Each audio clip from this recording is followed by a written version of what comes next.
Hello! It is another episode of Sparks in the Darkness Track by Track. Today we're looking at track 6, which is With Kindred Assistance.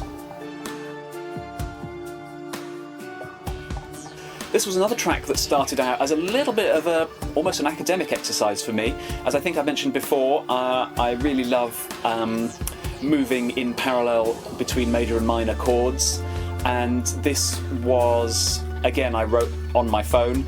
I thought I'm going to write in this little melody that goes between a major and minor chord right in the middle of it and just see what I can do with it. So the da da da da. I thought I'm going to set myself a challenge. What can I do with this melody? How can I harmonise it? How can I develop it? And yeah, it kind of sat around for ages just as that little melody with various reharmonisations. And then one day I just sat down and went, right, I'm going to write some more sections to it, and I'm not going to get up until I have.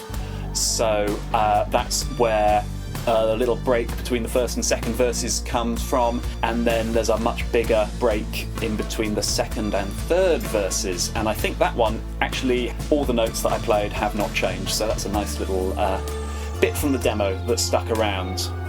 And then again, once I'd got that far, I thought, yeah, this is a song worth developing. This has got potential, but I didn't know how to end it. Again, this was where I went back into my box of tricks, all my old ideas, my toy box, if you will, and I found the end section, the da da da da da da da da da da section, which had come from a completely different track, which I don't think I've ever released.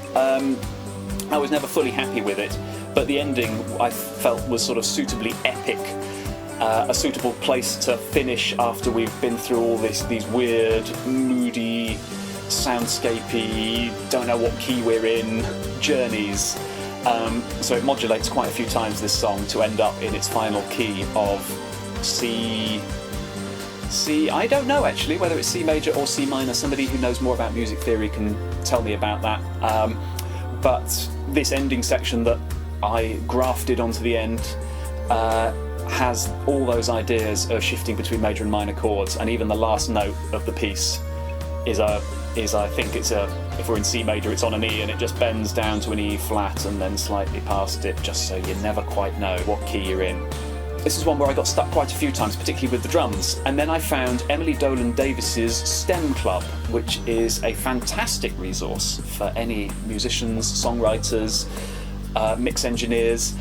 She has a website where she records herself just playing grooves with variations and fills and things, but it's her playing live, so it's got really great feel. And she's just got all these different vibes out there on her website, and you can download them completely free and do whatever you like with them. So I went and scrolled through and just searching by the rough BPM of the track and found this fantastic groove that she played. But I think the thing that attracted me most to it was the stops that she does in between, which just fitted the vibe perfectly. In fact, it fitted so well that I got her back in to essentially re-record the part that she'd already played, but with all my edits, and it just flowed so much better. And yeah, I really love the kind of, it's almost like a sort of trip-hop vibe to it, but it's really cool.